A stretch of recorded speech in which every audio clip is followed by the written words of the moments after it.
Jurassic World Rebirth, um filme que foi amado por uns e odiado por outros. Um filme que, por mais que bateu mais de 800 milhões de bilheteria, foi um filme que muitos fãs da franquia odiaram. Mas o que deixou o filme tão ruim segundo a ótica dos fãs? A maioria do pessoal comprou ingresso para assistir, bateu 800 milhões de bilheteria, mas por que ainda Jurassic World Rebirth ele é um filme considerado tão ruim assim? Vem comigo que hoje vou te explicar. Oi, meu nome é André e sejam muito bem-vindos a mais um vídeo. Como grande fã da franquia de Jurassic, eu tenho uma opinião muito severa sobre Jurassic World Rebirth, mas ao mesmo tempo eu entendo qual que foi a proposta do filme, e não foi seguir o conceito dos últimos Jurassic World que tivemos, até mesmo porque a história principal do Jurassic World e do Jurassic Park, ela foi concluída no Jurassic World Dominion. Mas calma que a gente já vai chegar nesse ponto. Jurassic World Rebirth, ele trata de um fato que acontece antes do primeiro Jurassic Park, numa época que aonde existia a Ilha Sorna e a Ilha Nublar, uma outra ilha foi criada para poder simplesmente implementar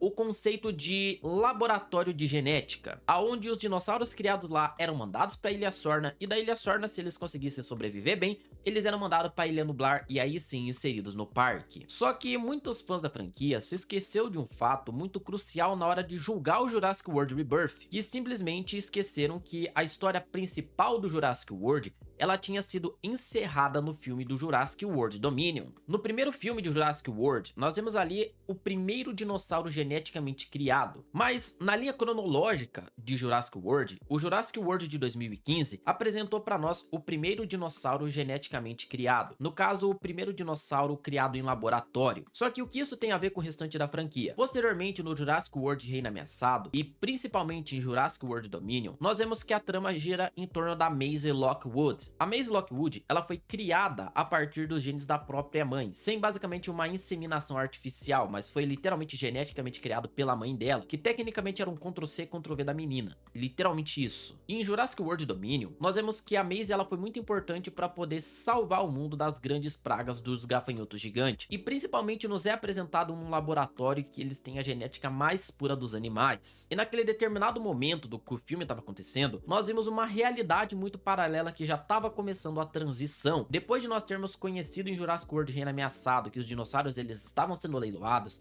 e principalmente em Jurassic World e Dominion, eles ainda estavam sendo comercializados no comércio ilegal, nós vemos que já estava acontecendo essa pequena transição do mundo dos dinossauros ali já está mudando. E logo no começo de Jurassic World Rebirth, nós temos ali aquela cena do brontossauro simplesmente morrendo ali, tipo, no meio da cidade, o que não faz muito sentido. Só que isso até que faz um pouco, porque se nós analisarmos essa questão, o dinossauro ter morrido no meio dos prédios e tudo, é o que acontece com muitas espécies. Digamos que foi uma crítica social ali um pouquinho foda só, mas é uma coisa que de fato poderia sim acontecer. E desde 2015, no Jurassic World, nós vemos que os dinossauros são tratados muito mais como produtos de vitrine. Só que, bem, o Jurassic World Rebirth, ele trouxe um elemento característico ali que você vê em qualquer filme de pessoas poderosas, que é os poderosos tendo a ganância por tal produto, os poderosos tendo a ganância para consumir aquilo ali que seria uma novidade. Isso é uma coisa muito genérica de você se ver hoje nos filmes, uma coisa que ela é muito redundante. Eles poderiam ter adaptado essa questão do Jurassic World Rebirth,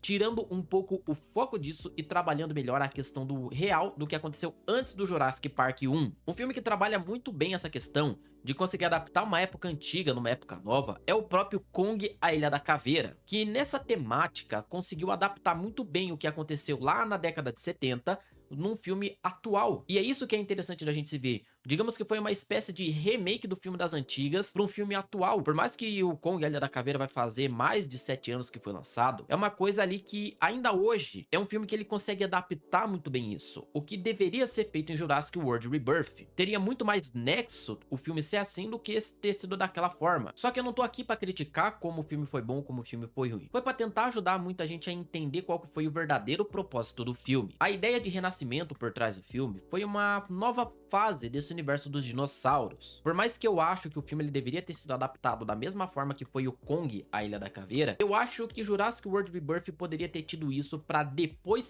ter sido lançado um filme que fizesse, digamos assim, o mínimo de significado possível. Porque só no começo do filme nós temos a história de como que era a parte principal da criação do Jurassic total. Porque só no começo do filme nós tivemos ali uma noção de como que era o universo por trás dos parques jurássicos. Ou seja, de como que eles faziam faziam a hibridização, de como que eles trabalhavam com essas espécies, e teria sido muito mais interessante trabalhar com isso primeiramente, para depois lançar um próximo filme tratando do T-Rex, por exemplo. Que, como eu falei, o T-Rex ele foi tratado como o tubarão do Steven Spielberg, que literalmente foi falado do T-Rex, e o pouco momento que ele aparece, ele, digamos assim, não tem uma participação tão presente. Ele é mais como um coadjuvante premium do que simplesmente a grande estrela do filme. Outro ponto que na minha visão foi um ponto muito mal trabalhado foi a questão da inserção daquela família de civis. Por que eu digo isso? Aquela família de civis teve a sua importância, mas eu senti que mais ali foi um alívio cômico e uma coisa que aconteceria no mundo real do que simplesmente ali uma participação do filme. Beleza, tiveram uma atuação muito mais realista do que aconteceria, por isso que eu falei, essa ideia de renascimento não foi, digamos, relacionado ao Jurassic Park 1, 2, 3, ao Jurassic World Reino Ameaçado, Jurassic World Domínio. Foi uma forma de renascimento para interpretar o que aconteceria de fato no mundo real. E aquela família de civis, digamos, representou muito mais o que aconteceria. E com isso, dá pra gente ter uma interpretação de que eles ali foram mais, digamos que, uma parte necessária para entender. Porque se só trabalhássemos com os personagens principais,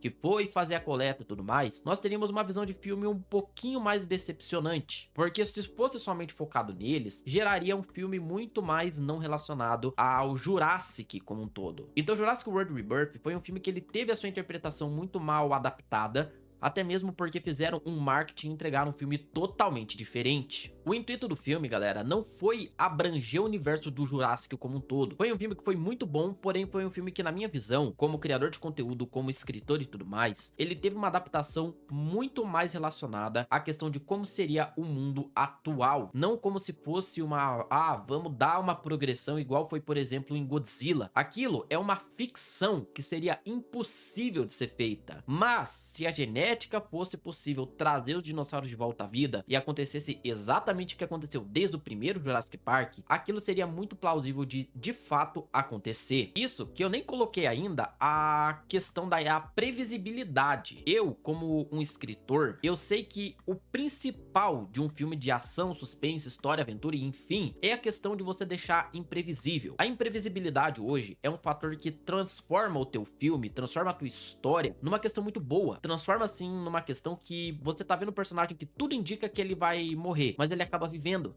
E a pessoa que você menos espera, ela vai morrer. Não foi muito bem assim que aconteceu o Jurassic World Rebirth. Por que eu digo isso? Como escritor, eu posso falar pra vocês agora numa área que eu domino. Quando você dá muito destaque a um personagem, você tem duas escolhas. Ou ele vai morrer, ou ele vai viver. Porém, em Jurassic World Rebirth, a falta de aprofundamento em certos personagens simplesmente mataram eles de forma muito bizarras. Aquela cena do barco onde muitos tripulantes morrem, beleza, teve muita imprevisibilidade, mas posteriormente, tirando aquilo lá, o filme foi muito previsível. Aquele personagem principal que pagou pela coleta dos sangues, ele é um cara poderoso, ele é um cara que quer o item em si a todo custo, vai matar quem tá no caminho dele, aonde que tem uma imprevisibilidade nisso. Pra mim, o que mais foi imprevisível foi aquela cena do T-Rex aparecendo quando aquela garotinha da família de civis vai abrir o portão. Aquilo sim foi imprevisibilidade. Mas, bem, faltou imprevisibilidade de modo geral. Você conseguia saber quem ia viver e quem ia morrer. Não teve, digamos, um suspense igual nós tivemos lá em Jurassic World Dominion. Por mais que foi um filme que a galera odiou muito mais que o Rebirth, foi um filme que trouxe essa sensação de imprevisibilidade. Por exemplo, ninguém imaginou que ia ter o Rex, o Giganotossauro e o Teresinossauro naquela cena final. Ninguém imaginou que eles iam lutar, que o Giganotossauro iria morrer. Então, o elemento imprevisibilidade transforma um filme que poderia ser ruim num filme muito bom. Se eles alterassem pequenas questões ali, seria um pouquinho menos pior. Porque essa questão da falta ali de conexão do filme é uma coisa que, se você não souber trabalhar, o filme todo desanda. Eles até tentaram naquela cena dos titanossauros ali colocar aquela parte nostálgica do rabo levantando, dos titanossauros indo, basicamente os personagens se maravilhando, igual foi em Reino Ameaçado, igual foi no Jurassic Park, eles se admirando com os grandes dinossauros. Até tentaram adaptar, mas foi uma coisa que, pelo contexto antes da cena, não foi interessante. Se tivesse sido o oposto, digamos a cena dos titanossauros primeiro, depois a cena do barco, talvez teria tido ali uma questão muito mais interessante. Só que, cara, como eu falei, parece que esse foi um filme muito mais, digamos assim, uma preparação pro próximo. entendeu? Uma preparação, porque o próximo pode ser que corrija tudo isso e venha um filme muito mais emblemático do que a gente espera. Meu nome é André, galera, e muito obrigado por você ter ficado até o final. Se você quer ver mais vídeos como esse, se você tem alguma coisa a acrescentar, uma opinião pra deixar, coloca aqui nos comentários que eu tô atento a todos eles. Vídeos novos toda terça, quinta e domingo, aqui no canal às 18 horas, menos no dia de domingo, que dia de domingo sai ao meio-dia. Eu espero você aqui. Muito obrigado, fiquem bem e fui!